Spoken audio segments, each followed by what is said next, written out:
Non sapete proprio grandemente che fa schifo, ma che passi la con Garbin che si acclama, ma lo ringraziamo, Allora. Grazie per essere venuto, viva Sciago e gran figata canale saltato. Grande Albi, non sai se lui non capisce cosa dire, comunque chi non ha capito pazienza.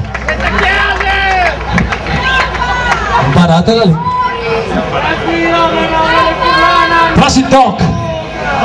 Benissimo, faccio l'italiano per gli stranieri. Grazie.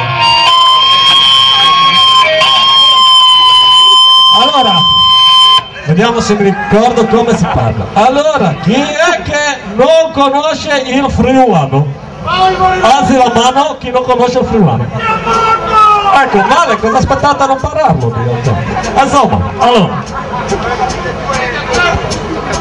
Va bene, lo faccio in italiano così anche chi non capisce niente. Prossimo pezzo parla della super grappa che è fatta da Ivan e dai suoi genitori, ovvero Ivan è il chitarrista di Slow Motion Apocalypse e fa questa super grappa che si chiama Brivida, il nome è tutto un programma, vedo che qualcuno lo conosce, vero? La brivida è alla liquirizia, mi raccomando. Esatto, è la liquirizia, infatti sì, deve essere quei foglietti là, non seguitelo perché potrei non ricordarmelo tutto. Non è brivida.